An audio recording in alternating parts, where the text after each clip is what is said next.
En una urbanización cerrada, quedarse en una esquina es una sentencia de sospecha.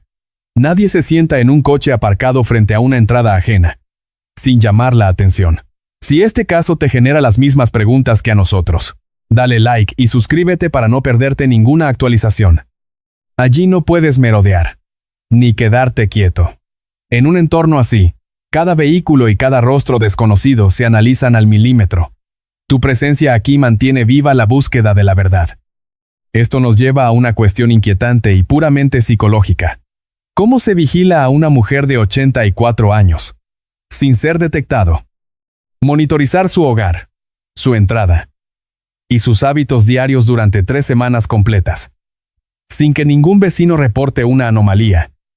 Parece una misión imposible. ¿De qué forma alguien logra pasar el tiempo suficiente allí para identificar qué ángulos de cámara anular o qué rincón de la maleza usar como cobertura? Hablamos de detectar y aprovechar una ventana de apenas 25 minutos, calculada con una precisión casi quirúrgica. Entrar y salir repetidamente, sin dejar rastro en las lentes. No se hace desde el exterior. Se hace desde una casa cercana.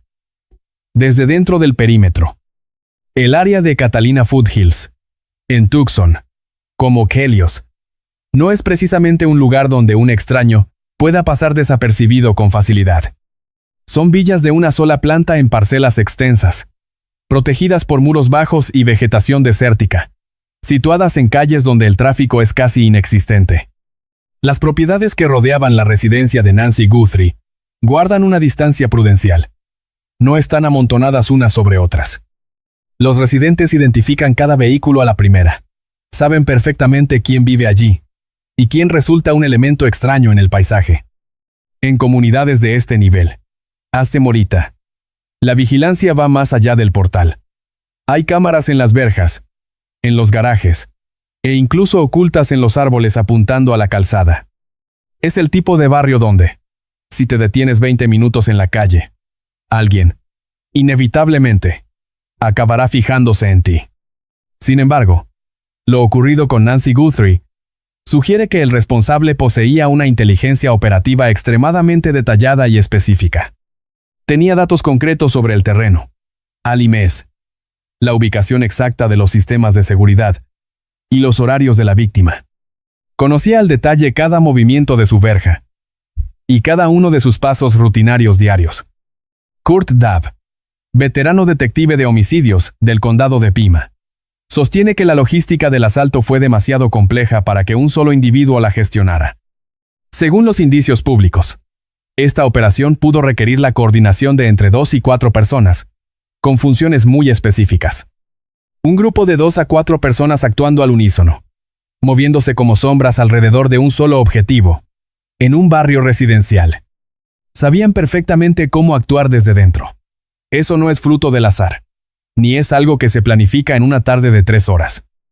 Hubo un estudio previo. Alguien analizó los ritmos de la calle y sus puntos ciegos, mucho antes de aquel fatídico 1 de febrero. El FBI manejó esta hipótesis de profesionalidad desde el primer minuto de la investigación.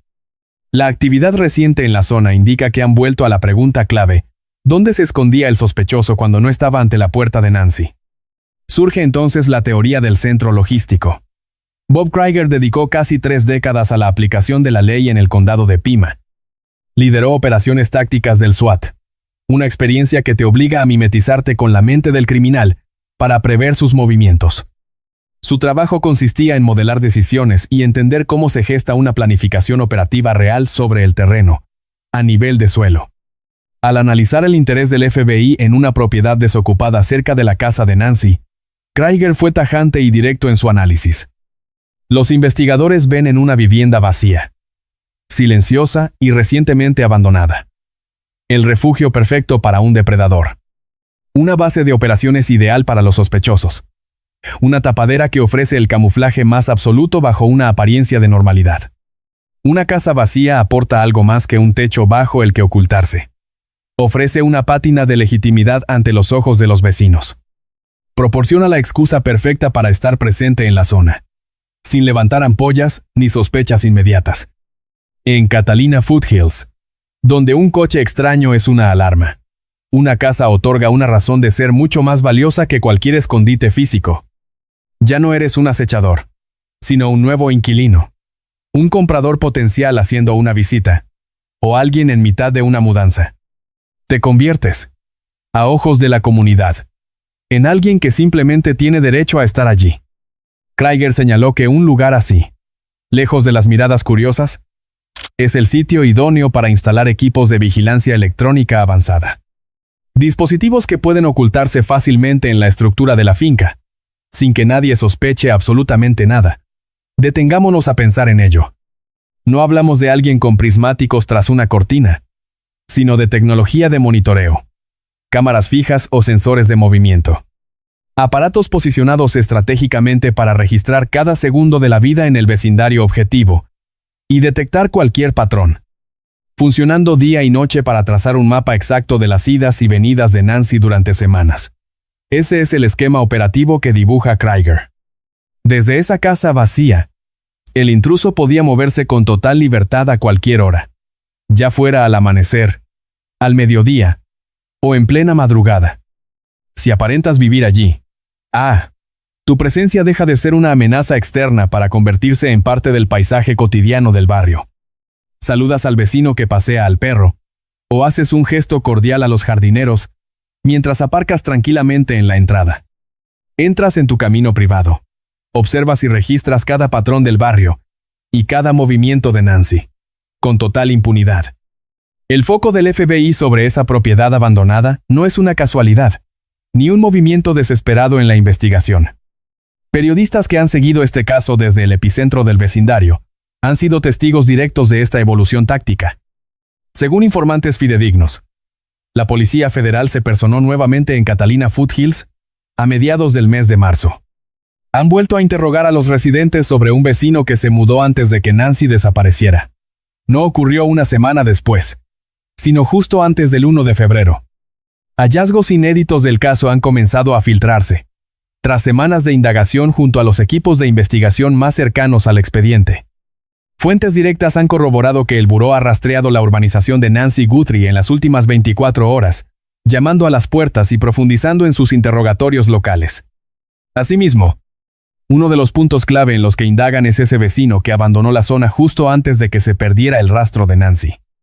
Los agentes están realizando preguntas mucho más incisivas sobre las extrañas circunstancias que rodearon aquel traslado de domicilio.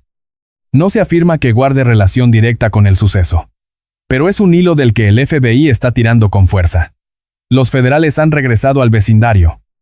Un antiguo residente se marchó antes de la desaparición de Nancy, y los investigadores parecen ahora obsesionados con entender los motivos de aquella salida.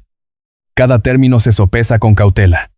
Debemos prestar tanta atención a los silencios deliberados de la investigación, como a sus declaraciones más explícitas.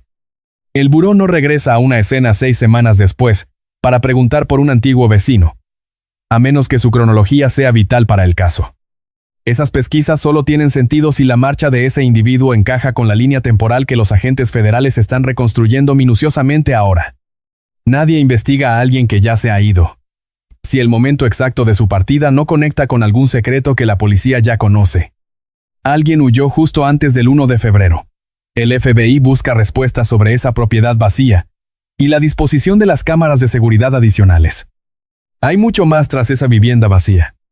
Los investigadores han perfilado en la sombra una narrativa secundaria, que permaneció invisible para el ojo público hasta los recientes informes publicados esta misma semana.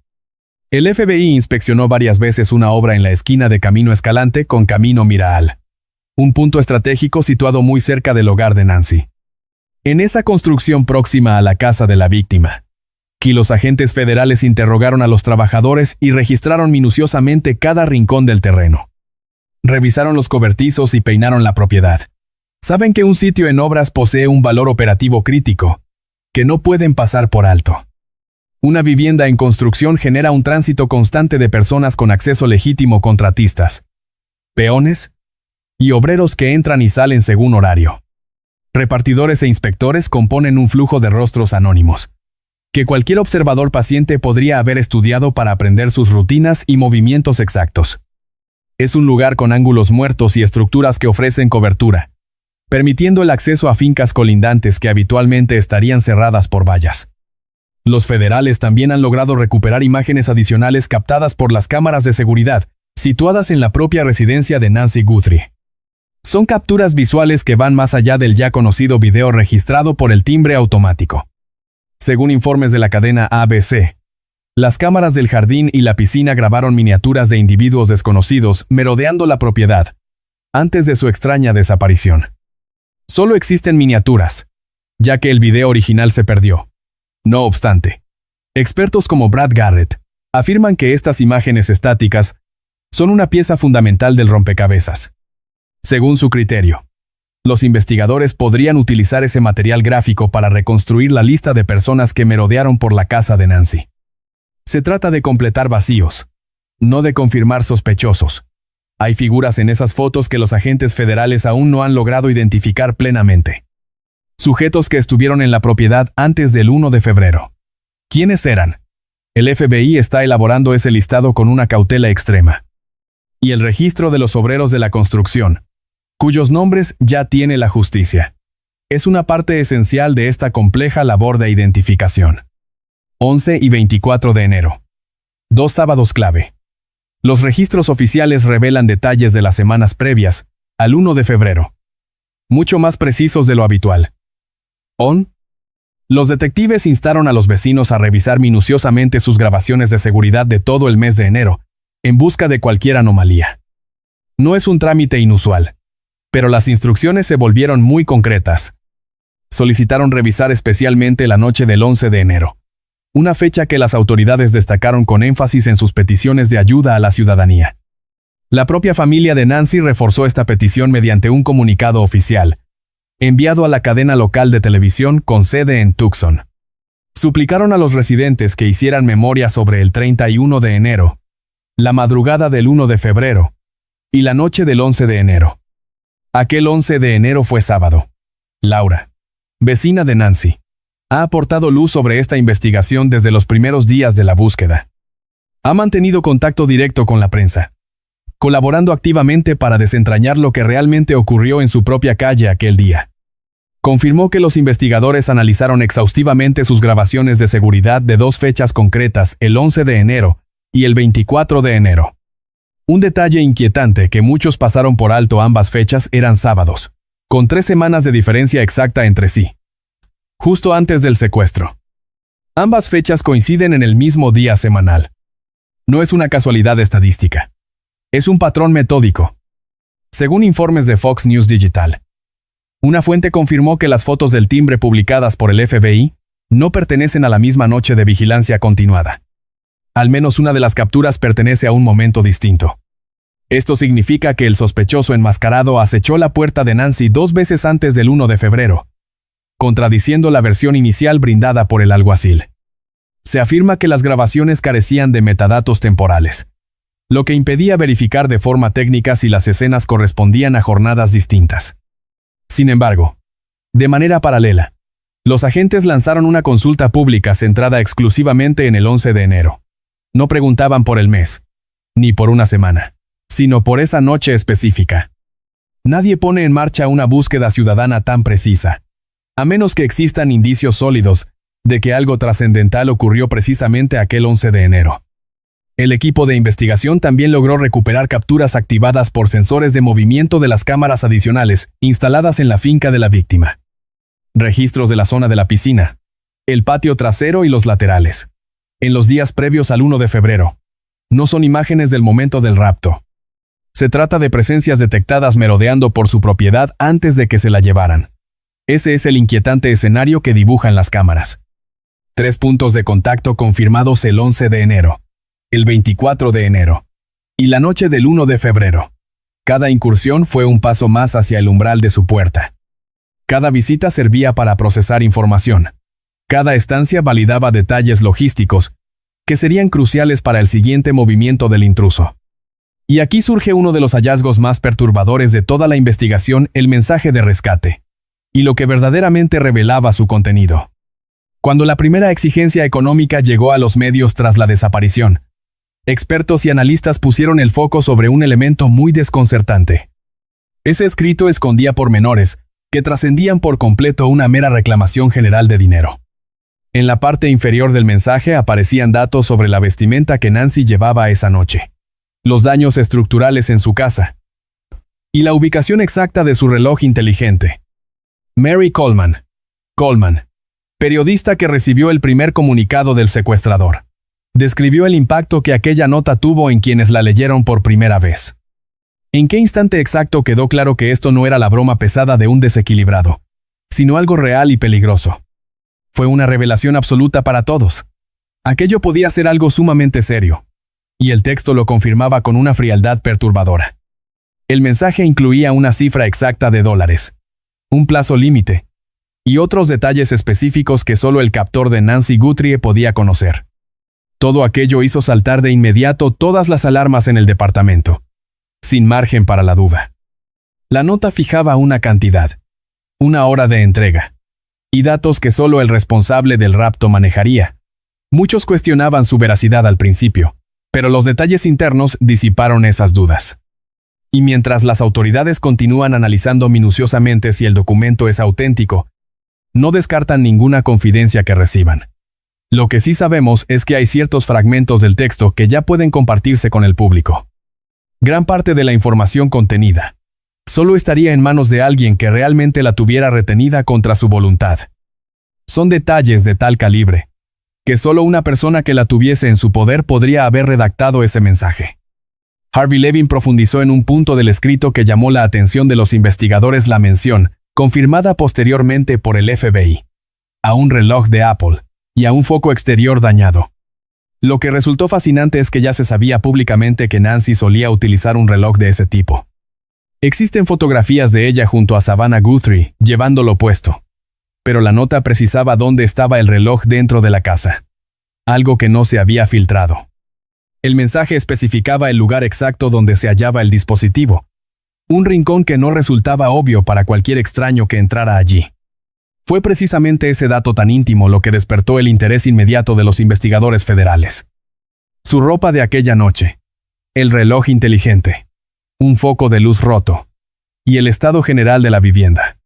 Todo incluido para probar que la amenaza era real, coherente con alguien que poseía un conocimiento interno y profundo sobre Nancy Guthrie y su entorno privado. Esta es la pieza del rompecabezas que devuelve constantemente a la misma pregunta sin respuesta. Y es una pregunta que queremos hacerte directamente. ¿Qué tipo de vínculo crees que existía entre el captor y Nancy Guthrie? ¿Alguien cercano? ¿Alguien del barrio? ¿O una red organizada desde fuera? Déjanos tu análisis en los comentarios. ¿Cómo sabe un desconocido qué ropa lleva puesta una mujer de 84 años en la intimidad de su hogar, un viernes de madrugada?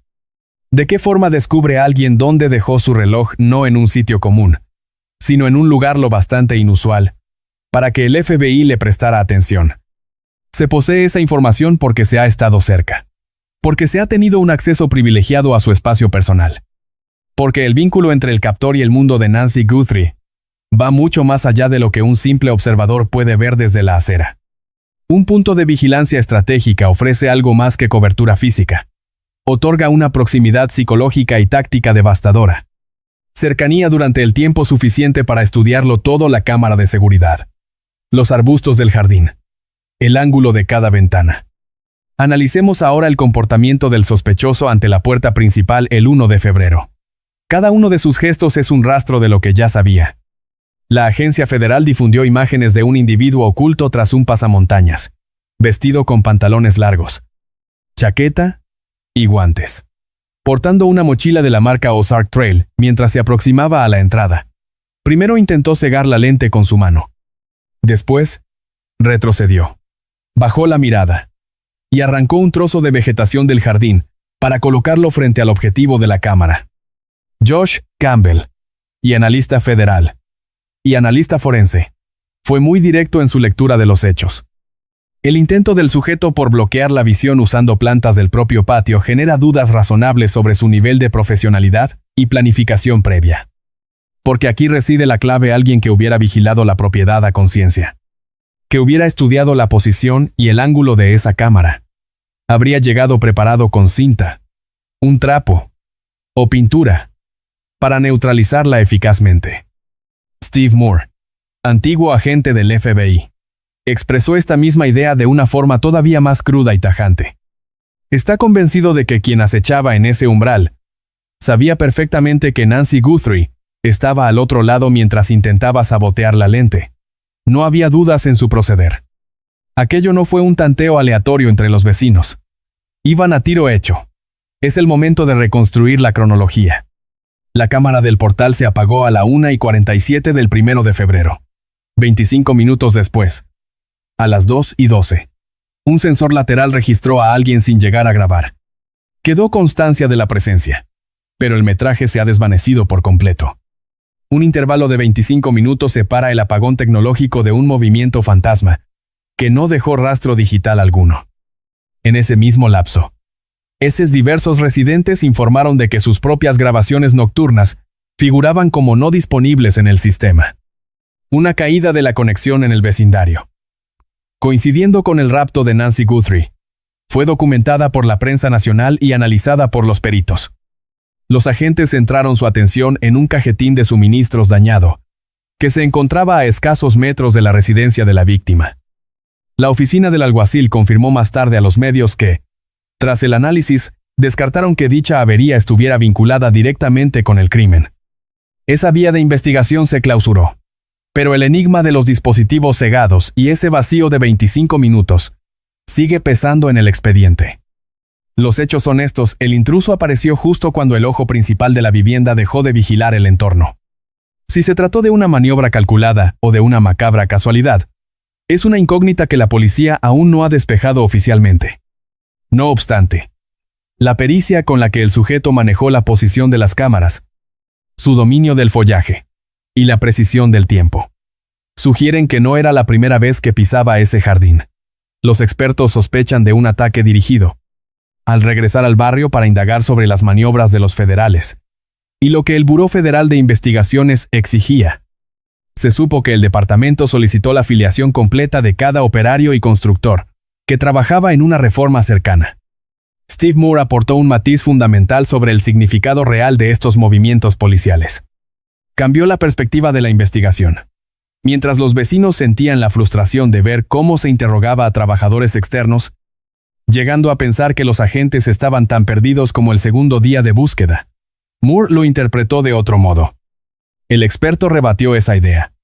Argumentó que volver al escenario 6 semanas después para pedir nombres no es señal de extravío. Significa que manejan una hipótesis muy concreta sobre la mecánica del secuestro y la ejecución del delito. Ahora están confrontando su tesis con rostros y nombres reales. Y la premisa que sostienen es la siguiente: el móvil y la teoría del crimen dictan cada paso que da un detective en su labor. Desde el minuto 1, se ha trabajado bajo la convicción de que fue un golpe dirigido. Nada de azar, ni de un depredador buscando una oportunidad. Desde que se precintó la zona por primera vez y comenzó el despliegue, la línea maestra es que el captor llegó sabiendo que Nancy estaba allí, esperándola en la penumbra de su propia casa. Fue una elección deliberada. El propio alguacil Nanos lo confirmó ante la prensa, al declarar que conocen el motivo, y que el objetivo estaba marcado. Bajo esa premisa de un ataque orquestado contra su persona, surge la gran duda. Si alguien eligió específicamente a Nancy, debía existir un nexo previo, o un canal de observación. Los expertos lo analizan de este modo. No se vigila a los obreros como sospechosos directos, sino como una base de datos viviente para reconstruir el entorno. Individuos con permiso para merodear legalmente antes del 1 de febrero. Gente que pudo cruzarse con ella en el buzón o en la entrada. Los investigadores también revelaron un detalle crucial sobre la rutina cotidiana y la personalidad de Nancy. ¿Qué autonomía tenía realmente? ¿Era una mujer que solía dejarse ver por las calles del vecindario? Poseía un vehículo, pero su vida social era mínima. Ni siquiera acudía a la parroquia local, prefiriendo seguir los ritos religiosos de Nueva York por Internet. Todo apunta a que su existencia transcurría mayormente en la intimidad, tras los muros protectores de su hogar. Un aislamiento que complica el caso, pues el círculo de personas con las que interactuaba era extremadamente reducido. Rara vez se aventuraba al exterior. Su fe y sus contactos sociales se procesaban casi siempre a través de una pantalla. Se conectaba digitalmente con una comunidad religiosa neoyorquina, vinculada a los intereses de su familia. Antaño paseaba con un grupo de vecinos, pero el declive de su salud terminó por confinarla casi totalmente. Por tanto, el número de personas que pudieron observarla de cerca, o recabar datos sobre su rutina, es ínfimo. El abanico de sospechosos con acceso a su información privada o hábitos domésticos se estrecha considerablemente. Los federales escudriñan ese microuniverso con rigor, incluyendo a los trabajadores y a quienes habitaban en las fincas colindantes. Esto es lo que sucede ahora mismo en las calles que rodeaban la vida de Nancy Guthrie. Investigan a un inquilino que se mudó justo antes del 1 de febrero, y peinan la obra de la esquina interrogando a cada peón. Han regresado a las puertas de quienes ya declararon, buscando ese pequeño detalle que la memoria suele enterrar tras el paso del tiempo. Se encuentran ahora desandando sus pasos, impulsados por una teoría que se mantiene inalterable desde el primer día. Hablamos de un ataque premeditado, lo que implica que la resolución del enigma aguarda en el vínculo invisible entre el captor de Nancy Guthrie y este vecindario tan específico.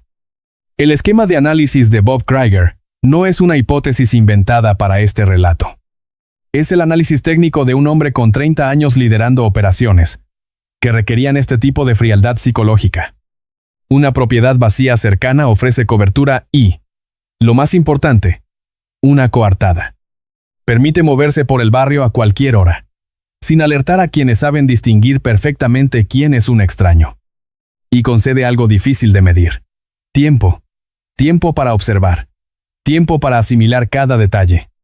Tiempo para saber qué ropa visten a medianoche. O dónde dejan exactamente el reloj Apple al llegar a casa. Saber qué arbusto queda al alcance de la cámara no es algo que se aprecie de pasada. Requiere una observación meticulosa. Aquel saber se forjó tras semanas de visitas y 2 sábados de vigilancia en enero. Si llegaste hasta aquí, es porque tampoco puedes apartar los ojos de este caso. Dale like, suscríbete y activa la campana de notificaciones para no perderte ninguna actualización sobre Nancy Guthrie. Nos vemos en el próximo episodio.